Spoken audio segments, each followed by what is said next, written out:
Welcome to Second Time Lucky. I'm Nicole. And I'm Mahi. And we will be your hosts. Throughout this podcast, we will discuss transplants, the process of organ donation, and the ins and outs of my personal heart transplant experience. Just a heads up, some of the content might be a bit triggering. While we aim to keep things quite fun, mortality and medical procedures are discussed throughout the series. Also, a coarse language warning because we have a tendency to swear like sailors. Sorry! We would also like to say that we are not medical professionals, so please do not seek any medical guidance from the Second Time Lucky podcast. But we do encourage a transplant dialogue. We hope you enjoy listening to it as much as we enjoyed making it. Episode 3. What is a transplant? Hello, and welcome to another episode of Second Time Lucky! I am Mahi. I'm Nicole. So today we're going to be talking about what is a transplant. So this is, we're not medical professionals, obviously. This is our quick disclaimer. We're not here to offer advice. This episode is mostly about providing context for the rest of the podcast. But we are going to go through some, a bit of detail about what a transplant is. And then hopefully down the line we can elaborate and, get more professional input. But yeah, this episode is mostly about context. Mm-hmm. So Nicole is going to kick us off with what is organ and tissue donation and what can be donated. Yeah. So, I feel like everyone kind of has a general idea about what organ and tissue donation is, but let's jump in with some facts. Do it. So organ and tissue donation is a life-saving process where organs and/or tissue are removed from a person who is the donor and transplanted into someone who is very ill or dying from organ failure, who is essentially the recipient. So the organs that can be donated are heart, kidneys, liver, lungs, pancreas, and large intestine. Tissue that can be transplanted includes heart valves and other heart tissues, bones, tendons, ligaments, skin, and parts of the eye, such as the cornea and the sclera. As most people know, you don't actually have to be deceased to be a donor.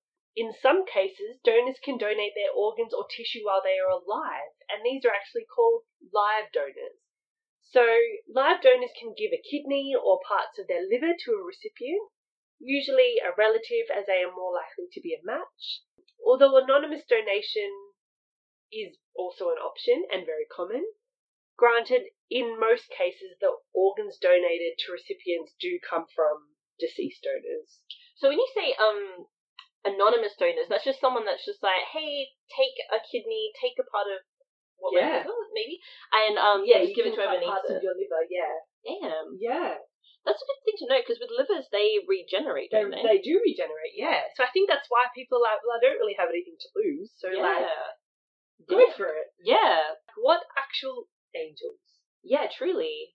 That is something to consider, though. I have a weak liver, but they do regenerate. So last time I actually had it sussed was like 10 years ago. So maybe I'm good to go now. So wow.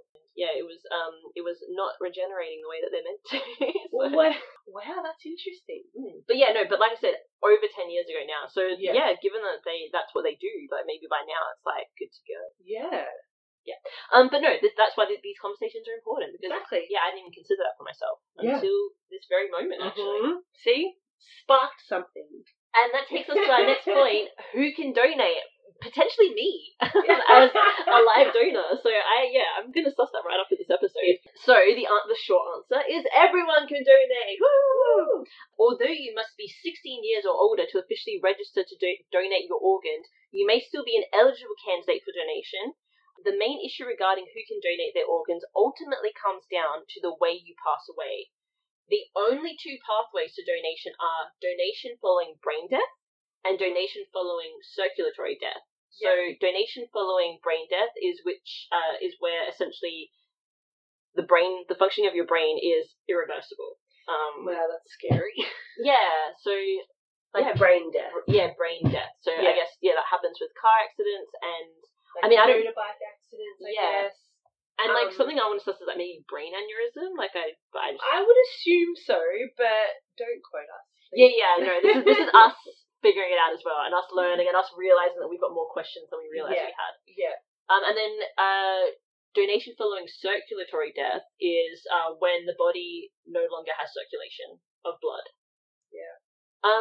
It is wrong to assume that you are either too young or too old, of course, unless you're under 16, or unhealthy to be an organ donor, as doctors can usually find something viable to donate, whether it be an organ or tissue for a patient in need. So, yeah, like, I've definitely heard people say that that they wouldn't be viable for donation because they're smokers or because they live an unhealthy lifestyle. Yeah. But, like, honestly, every part of you is valuable. And it really is just such a misconception, because I feel like they don't actually even take the step to register to be an organ donor, because they're like, nah, I've been smoking since I was young, or, you know, little things like I drink too much, so like, no, who's gonna want this liver? It's like, if you're viable, leave that up to the doctors, you know. Let them decide if those organs are acceptable donations or not. 100%. And then you got like skin and tongues and like the whole shebang. Like every part of you is beautiful. Yeah. So. And usable. Beautiful and usable, yeah. Take that as a kick to your self-esteem. I know I will. Why do people need transplants? There are several reasons why someone could require an organ or tissue transplant. People awaiting transplantation are either very ill or dying and would greatly benefit from this surgery. Some people require transplants because of a medical condition contracted throughout their life or an injury. I mean, a lot of people that have had heart transplants has been because they've caught a virus from, you know, overseas, or even a friend of mine got it in his work office. And that just turned into cardiomyopathy, and now he's got a new heart. Like, pretty scary. Yeah. Whereas some people are born with physical problems or a hereditary disease, like me, which could cause their organs to eventually fail. Unfortunately, there is a greater number of people needing organs rather than people willing to donate, which is unfortunate. This is essentially a major problem, as people are losing their lives when they could in fact be saved through organ and tissue transplantation. And I mean, I think that's also a big reason as to why we're doing this. You know? Spreading the word, encouraging conversation. Definitely. That's all we want. Like, I think the aim is to just increase the number of people that are registered to donate. 100%. And also, like, there was that comment of, like, there's more people needing organs than willing to donate them. But I think the reality is that a lot of people just don't think about it. Yeah. It's not something they've ever had to face in their reality. They don't personally know. I mean, they probably actually do know people that have had transplants or need them but aren't aware of it. Yeah. And so they don't even actually, because it's a process. You have to actively register. It's not automatic. So they just don't want to do it. I mean, you just sparked that saying that it isn't automatic. So we are not an opt-out country like some of the other countries in the world. We have to actually actively register. Yeah. Yeah, so like the opt-out is where you are kind of born into a country and you're automatically on the donor register. Yeah. Whereas, Australia's not like that. You have to actually, go out of your way, essentially, to donate. Which we will explain is extremely easy later on. Okay. Now we're going to go to facts and statistics. So these are actually updated super regularly. The ones that we have at the moment are from 2020, but we will be posting stuff that's a bit more recent on our social medias. But in 2020, there were 1,600 Australians waiting for a life-saving transplant. One donor could improve up to 8 recipients' lives. In 2019, there were 857 lung transplants. 308 kidney transplants. There were 857 kidney transplants, 308 liver transplants, 183 lung transplants, much different to the original study, 113 heart transplants, which is actually a very tiny number. Yeah, is that because it's just not a very common surgery, or is that just because there aren't enough hearts? I think a bit of both. Yeah. I mean, I'm not exactly sure, to be totally honest, but I think also hearts can be very managed with medication. Yeah. And so, like, a transplant, just like, I mean, obviously any other organ, is absolutely last case scenario. Yeah, well, because the 3 oh, well, not the 3, but like liver and kidney, you can get live donors for, whereas Yeah. heart is one where you need Yeah. a person. Yeah, exactly. And then there were 40 pancreas donation transplants. Isn't it just crazy to see like the amount of kidneys compared to every other organ? Yeah. So like 857 kidneys, that's huge. Yeah. And then 130 That's huge. hearts isn't very much at all. Yeah, like in comparison, that is crazy. But just quick side note, in 2018, when I had my transplant, I was actually one of 1,782 people whose lives were transformed by transplant. Isn't that cool? It's massive, yeah. But now we just want to have a super short, sharp and shiny little conversation about myths and misconceptions. We want to open up this dialogue. Yes. Yeah, and every single... we're going to address 4 myths. I think also these are probably the ones that we hear the most. Yeah. And even like talking about transplant, even to people who, you know, haven't really had much to do with them, I find that these 4 things do come up the most. Yeah, these are definitely things that we've heard a lot growing up, and so that's... And then over time, we you know, saw that there were myths, and so that's why we want to address them. Yeah, this is just a dialogue opener. After we go through these, we'd be keen for people to reach out to us and tell them misconceptions they've, you know, learned over their lives, or just address their own fears as to becoming an organ donor. And then, we'd love to have those conversations. Yeah. So let's start with myth number 1, Nicole, if you will. So, myth number 1. If I'm an organ donor, medical workers won't work hard to save my life. Okay. This one is a frustrating one. It's the one that I've heard the most. Me too. And I think this one is actually quite harmful because, I mean, I know a couple of people just in my own circle that are not still registered donors because of this myth. Yeah. So, I mean, how to debunk this? I feel like by law, medical professionals must do everything in their power to save your life. Yeah. Like, that is their job. You know what I mean? Like, they're not going to go tapping your pockets looking for your purse to see if you're an organ donor. It's just not a thing. Yeah. So, I mean, look, organ donation is only brought up once you are deceased, and there is absolutely no chance of resuscitation. So whether you're an appropriate candidate for organ donation is up to the doctors.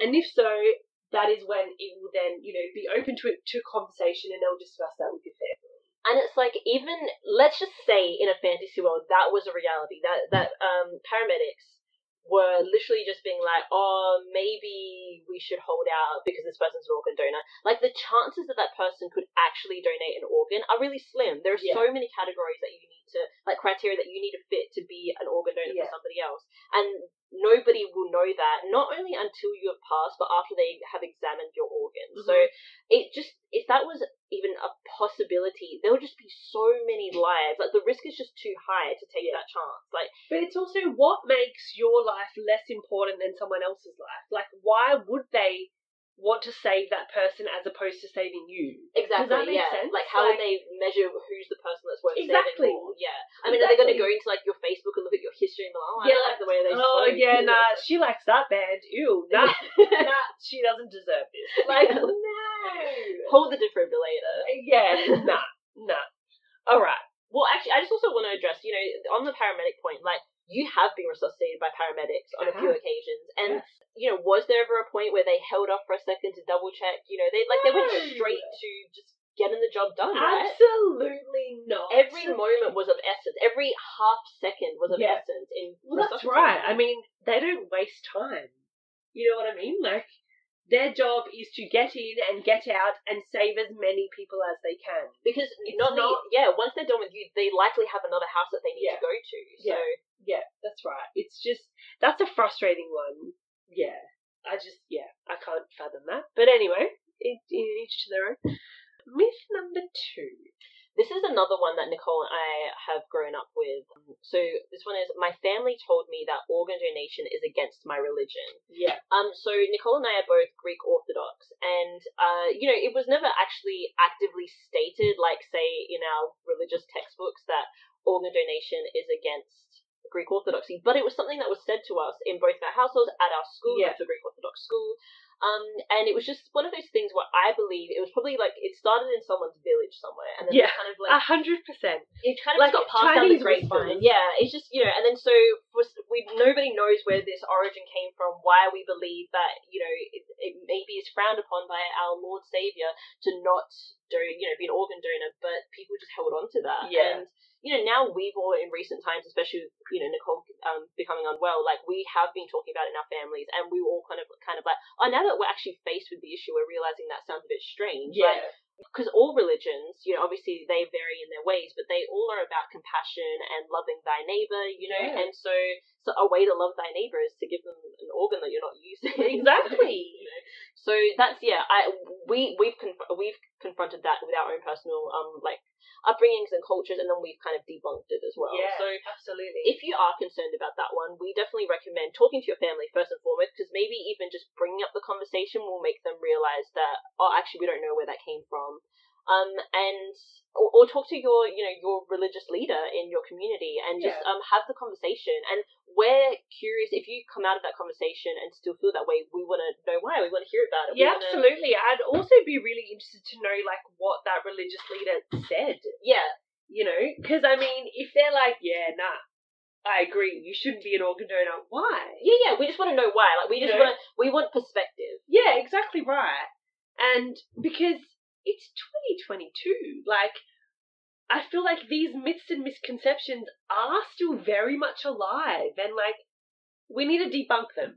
And also we have to consider COVID as well. Blood donations have dropped drastically because people aren't eligible because they're sick with COVID, or something's happened to them as a result of having COVID. And just what's available to help people these days is so much less. So we really shouldn't be cutting that down even more. Yeah. Based on a theory that that nobody's Absolutely. addressed or nobody's questioned. 100%. So. Yeah. So, another one that we do hear quite often, which we briefly touched base on before, is I am too young or old or even unhealthy to be considered for organ donation. So, while I do understand like the thought behind this, I get that. It's just not true. Yeah. Just simply not true. So, anyone can be a donor, or can be a potential donor. So people over 80 have actually been reported to donate both tissue and organs, and same goes with babies and young children. And I know that's very confronting to hear, but if you could save the life of someone else and prevent one family feeling the way your family feels after a loss, that's huge. 100%. And keeping also your loved one alive through someone else is huge. And so yeah, I mean, I know, especially I think even for me, mentioning children and young babies, that is quite confronting, especially having nieces, and I don't like thinking about that, but like it is important to know that everyone can donate. And the reality is, you don't actually know the condition of your organs until they have been removed from your body and thoroughly examined. It's possible for somebody who perceives themselves to be unhealthy to have very healthy organs, and it's possible for someone who perceives themselves to be very healthy to actually have something that's a bit of a miss. Yeah, that's right. So why not let the doctor decide? Yeah, 100%. Yeah. Yeah. Okay. This one's really important because I fell for this one. Not that I was tricked, I just didn't look hard enough. But I think it's a really popular misconception.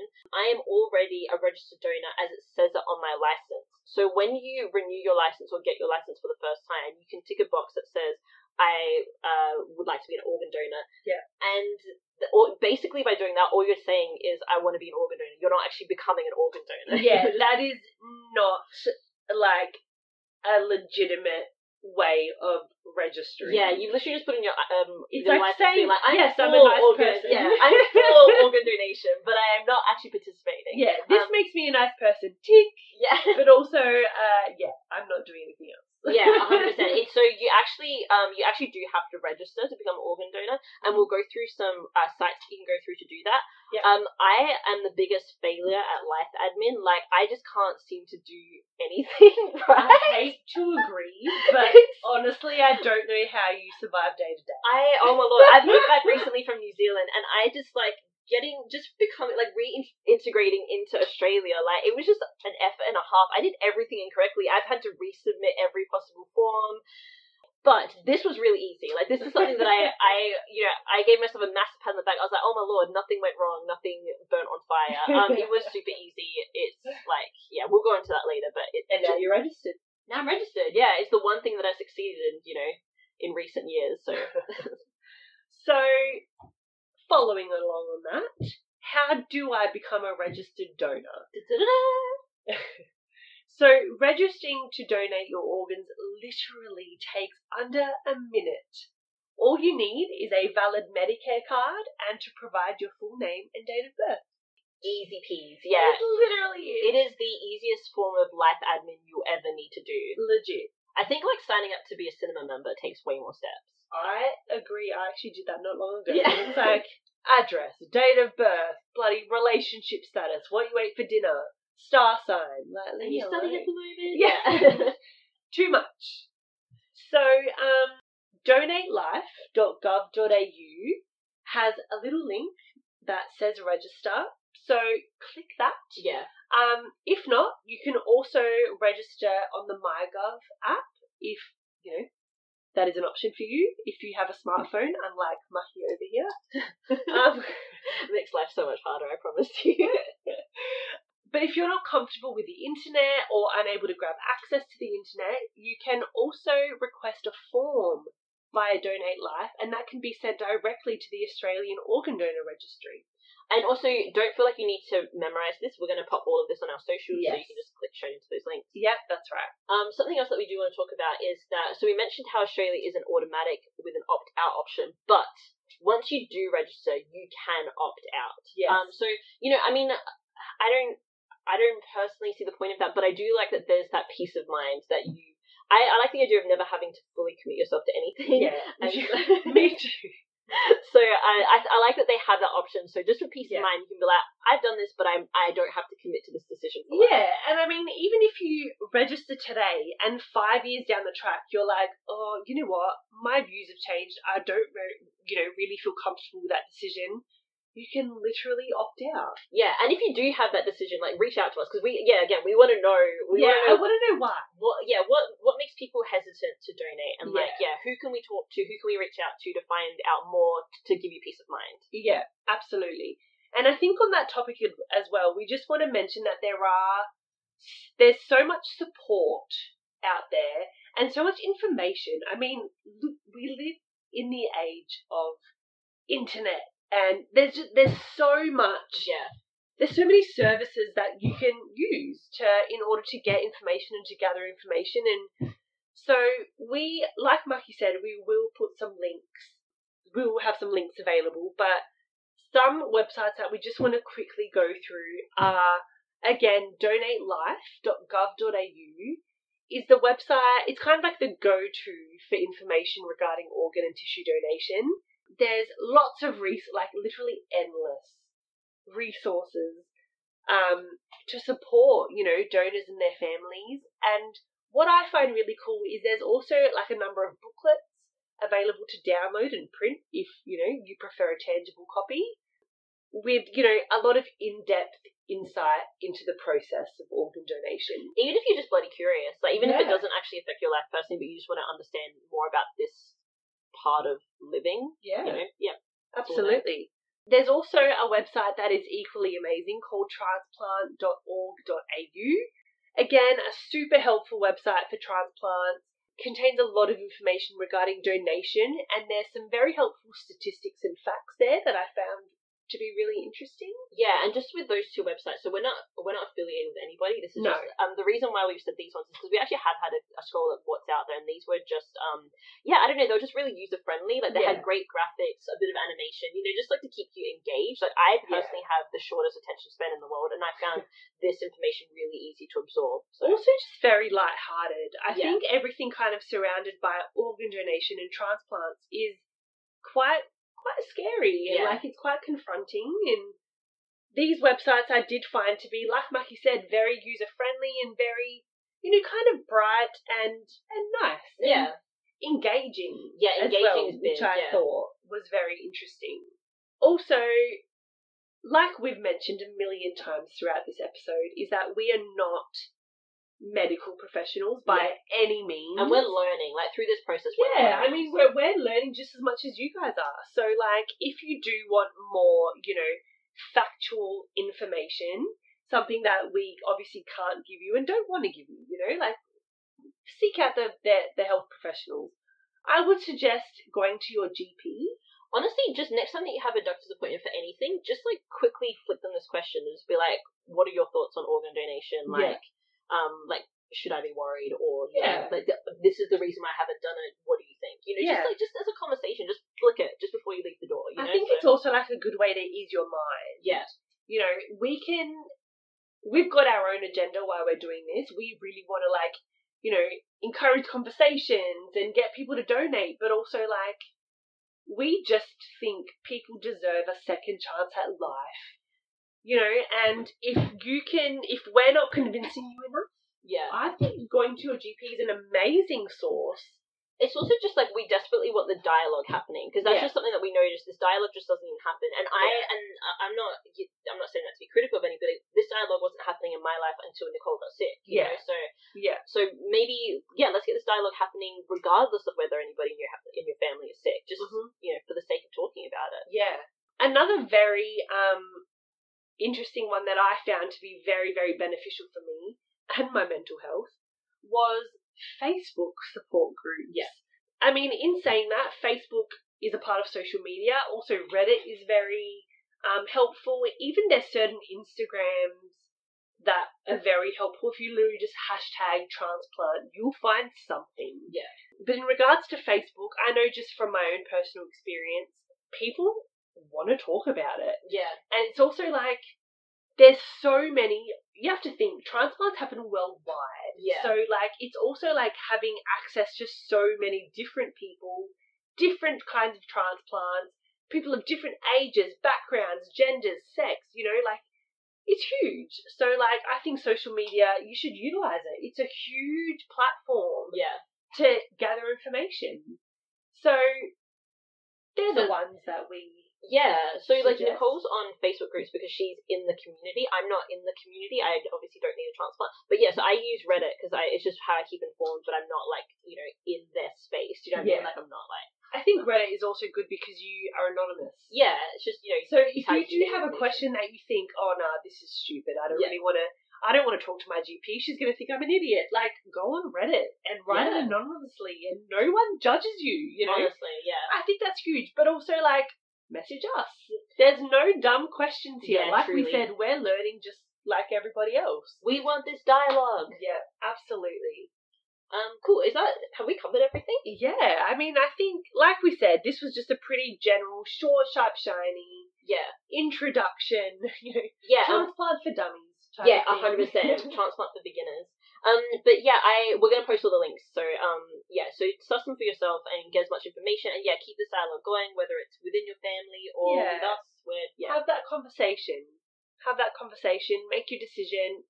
Be informed. Don't be scared to ask questions. And we're here as well if you want to slide into our DMs. Hey girl, what's your transplant? What's your blood type? We got you. So please, feel free. Yeah, 100%. I think that's it. Let's do it.